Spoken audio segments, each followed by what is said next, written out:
ये महलों, ये तख्तों, ये ताजों की दुनिया, ये इंसान के दुश्मन समाजों की दुनिया, ये दौलत के भूखे रवाजों की दुनिया, ये दुनिया अगर मिल भी जाए तो क्या है, ये दुनिया अगर मिल भी जाए तो क्या है, ये दुनिया अगर मिल भी जाए तो क्या है। नमस्कार, मैं संदीप वर्मा और आप लोग देख रहे हैं फिल्मी गपशप। आज मैं आप लोगों के सामने लेके आया हूँ एक ऐसी शख्सियत की कहानी जो निर्माता भी था, निर्देशक भी था, राइटर भी था और हाँ, कोरियोग्राफर भी था, डांस डायरेक्टर भी था। उस शख्सियत का नाम है गुरुदत्त, जो अपने आप में पूरी फिल्म इंडस्ट्रीज को समाहित किए हुए थे। गुरुदत्त सोचा एक्टर भाई बन जाऊं, लेकिन फिल्म लाइन का कोई भरोसा नहीं, वरना हीरो का चांस तो सफा सफा खुला हुआ था। शक्ल देखी है आईने में? सुभान अल्लाह, वाकई चौधरी का चांद। प्यारे मियाँ ने ये सबसे बड़ा एहसान किया है। क्या हंसी सितम, तुम रहे न तुम, हम रहे न हम। गुरुदत्त जी का जन्म 9 जुलाई 1925 को बेंगलोर में हुआ था, लेकिन वो पले बड़े बंगाल में थे, कलकत्ते में। उनका असली नाम था वसंत कुमार शिवशंकर पादुकोण। लेकिन बंगाली सभ्यता और संस्कृति, बंगाल का उनके ऊपर ऐसा जादू चला, ऐसा असर हुआ कि उन्होंने अपना नाम बदलकर खुद से अपना नाम रख लिया गुरुदत्त। गुरुदत्त जी के पिता स्कूल में हेडमास्टर थे, उनकी माता गृहिणी थी। गुरुदत्त जी ने बहुत ही कम उम्र में, 14-15 साल की उम्र में, उस समय के मशहूर नर्तक उदय शंकर जी से नृत्य की शिक्षा ली थी। वो एक डांसर भी थे। एक पहलू है उनकी जिंदगी का गुरुदत्त जी के कि वो एक अच्छे निर्माता, निर्देशक, एक्टर के अलावा एक अच्छे डांसर भी थे, एक अच्छे कोरियोग्राफर भी थे। गुरुदत्त जी ने कलकत्ते में लीवर ब्रदर्स फैक्ट्री में टेलीफोन ऑपरेटर की नौकरी की, लेकिन उनका मन कहाँ इन कामों में लगने वाला था। वो तो फिल्म इंडस्ट्री जाके अपना परचम लहराने वाले थे।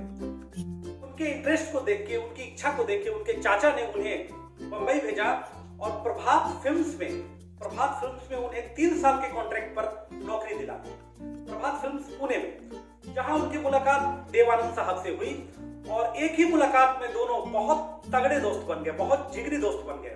और एक दिन दोनों आमने सामने बैठे थे, गप्पे सप्पे लड़ा रहे थे।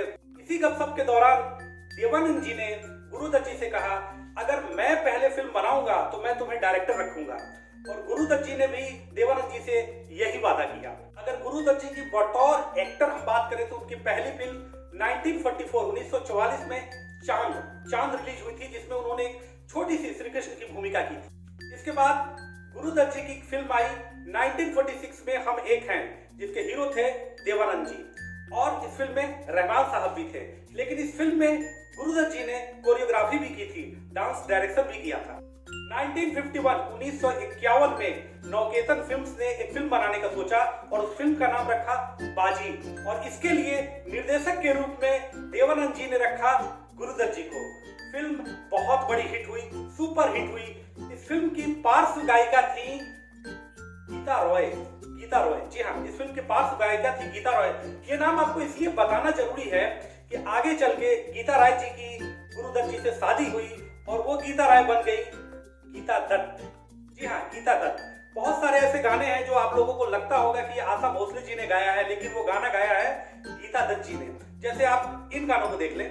बाबूजी धीरे चलना, कार में जरा संभलना, मेरा नाम चिन चिन चू, बाबा चिन चिन चू, रात चांदनी में और तू, hello mister how do you do.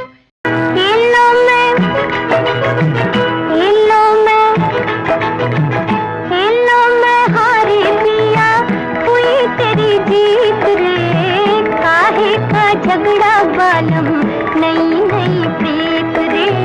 फिर अगली ही साल देवानंद जी ने दूसरी फिल्म बनाई जाल, और इसके लिए भी उन्होंने निर्देशक रखा गुरुदत्त को। ये फिल्म भी बहुत बड़ी हिट हुई, सुपर हिट हुई ये भी फिल्म। गुरुदत्त जी ने 1956 में अपनी फिल्म प्रोड्यूस की, लेकिन यहाँ वो वादे से थोड़े से पीछे हो गए, क्योंकि इस फिल्म का निर्देशन उन्होंने नहीं किया। इस फिल्म का निर्देशन किया राज खोसला ने और हीरो रखा देवानंद जी को ही। और ये फिल्म तो इतनी बड़ी हिट हुई कि शायद आज भी आप लोग इस फिल्म के गाने हमेशा गुनगुनाते होंगे, गाते होंगे। फिल्म का नाम है सीआईडी। 1956 में एक ब्लॉकबस्टर, एक सुपर हिट फिल्म। गुरुदत्त जी ने 1957 में फिल्म बनाई प्यासा और 1959 में फिल्म बनाई कागज के फूल। मुझे उनसे कोई शिकायत नहीं, मुझे किसी इंसान से कोई शिकायत नहीं। मुझे शिकायत है समाज के उस ढांचे से जो इंसान से उसकी इंसानियत छीन लेता है।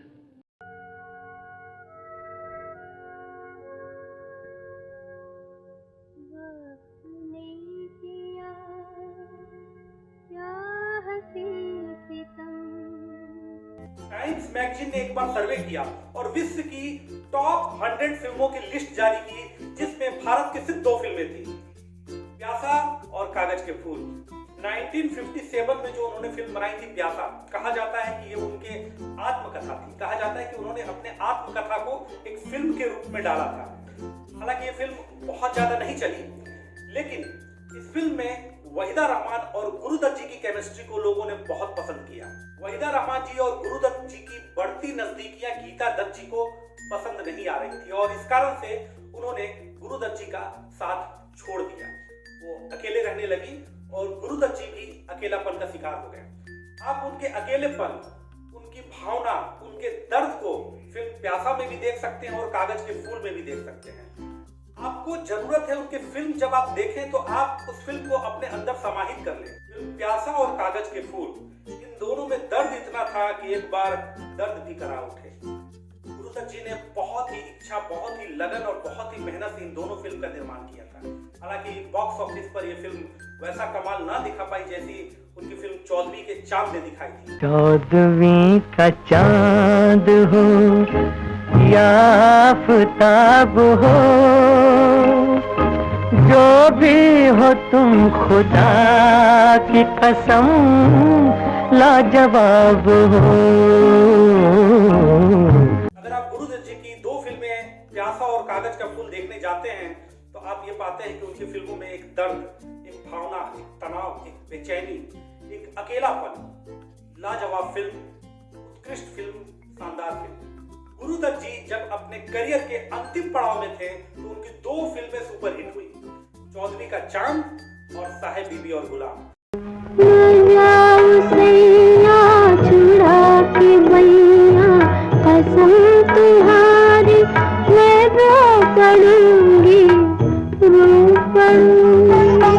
दोनों जबरदस्त ब्लॉकबस्टर फिल्म साबित हुई। गुरुदत्त जी काफी इमोशनल आदमी थे, काफी भावनात्मक इंसान थे। मैं उनकी भावनात्मक पहलू का एक किस्सा आपको बताता हूँ, उसका जीता जागता आपको प्रमाण देता हूँ। बात 1961 की है, 1961 की है, जब चकिया यानी कि जो बिहार के पूर्वी चंपारण जिले में एक सब डिवीजन है चकिया, मैं वहीं का रहने वाला हूँ, वहीं शूटिंग कर रहा हूँ। चकिया के शंकर टाकीज एक सिनेमा हॉल था जहां पर चारों तरफ ये प्रचार हो गया कि यहाँ चौदहवीं का चांद फिल्म आ रहा है। पोस्टर भी लग गए थे, लेकिन एंड वक्त पर पता चला कि ये फिल्म का प्रिंट नहीं मिल पा रहा है, चौधरी के चांद की फिल्म का प्रिंट नहीं मिल पा रहा है। और लोगों में एक उत्साह था कि चौधरी का चांद लगेगा, देखेंगे। चकिया के चारों एरिया में, चारों तरफ एक धूम मची थी कि कब चौधरी का चांद लगे और हम कब देखें, लेकिन वो प्रिंट नहीं मिल पा रहा था। तो film hall, Shankar talkies cinema hall के मालिक ने वहां के मैनेजर को बुलाया और बोला कि मुझे ये फिल्म का प्रिंट चाहिए, जैसे भी हो आप ये फिल्म लेके आओ। तो वहां के मैनेजर ने कहा ठीक है मैं कोशिश करता हूँ। मैनेजर का नाम था रघुनाथ प्रसाद और सौभाग्य से वो हमारे बाबा लगते हैं। वो ट्रेन पकड़ के कलकत्ते गए और गुरुदत्त जी के स्टूडियो के बाहर लगभग 3 रात वो भूखे प्यासे वहीं सोए रहे और अंत में उनकी मुलाकात गुरुदत्त जी से हुई। गुरुदत्त जी ने काफी अच्छा रिस्पॉन्स उनको दिया, साथ में उनके मीना कुमारी और जॉनी वॉकर भी उनके साथ थे। उस वक्त गुरुदत्त जी अपनी फिल्म साहेब बीबी और गुलाम की शूटिंग कर रहे थे। तो उन्होंने वो मैनेजर रघुनाथ प्रसाद जी को बुलाया और उन्होंने उनसे पूछी कि भाई क्या बात है, क्या आप क्यों परेशान हैं। तो उन्होंने बताया कि भाई हमारे शहर चकिया में चौधरी का चांद का काफी हल्ला हो चुका है, वहां लोग इंतजार कर रहे हैं और हमें प्रिंट नहीं मिल रहा है। गुरुदत्त जी ने अपनी तरफ से वो प्रिंट उन्हें दिया, उन्हें सौंपा और फिर वो प्रिंट चकिया आया और ये एक फिल्म बहुत बड़ी सुपरहिट हुई। मैं आपको खुद, अब वो रघुनाथ प्रसाद जी 95 साल के हो गए हैं, उन्हीं की जुबानी आपको सुनाता हूं कि गुरुदत्त जी ने उन्हें कैसा रिस्पॉन्स दिया था। सुनिए। चौधरी के चांद के लिए कलकत्ता गुरुदत्त फिल्म में गए और वहाँ फिल्म डिस्ट्रीब्यूटर के ऑफिस में गए। ऑफिस में वहाँ जाने के बाद गुरुदत्त और जानी वाकर, वहीदा रहमान और मीना कुमारी, साहेब बीबी गुलाम का शूटिंग चल रहा था, उसी में आई। उसके बाद गुरुदत्त साहब बैठ गए, उनसे बातचीत हुआ और चौदही चांद के लिए उनसे कहा कि फिल्म हमको ले जाना है। तो उन्होंने कहा कि ठीक है, एक रिप्रेजेंटेटिव को कहे कि रात में फिल्म लेकर के तुम चकिया चले जाओ। और वहाँ से चौदही के चांद लेकर के हम चकिया आए और गुरुदत्त साहब से बहुत बातचीत हुआ, चाय पिलाए और वहाँ पर करीब 1 घंटा तक ऑफिस में बैठे और सभी से बातचीत हुई, मुलाकात हुई। और अंत में 10 अक्टूबर 1964 वही हुआ जो एक दिन सबके साथ होना है। गुरुदत्त जी ने हमारा साथ छोड़ दिया। फिल्म इंडस्ट्रीज का एक कोहिनूर हीरा हमारे बीच से चला गया। कहा जाता है कि मरने से पहले उन्होंने बहुत सारी नींद की गोलियां खाई और शराब पी। मरने से पहले उन्होंने एक बार आशा भोसले जी को फोन किया और पूछा, गीता तुम्हारे पास है? तो आशा भोसले जी का उत्तर था, नहीं। वो लास्ट कॉल आशा भोसले जी के पास गुरुदत्त जी का था। एक तन्हाई में जिंदगी गुजारने के बाद गुरुदत्त जी हमसे जुदा हो गए। बिछड़े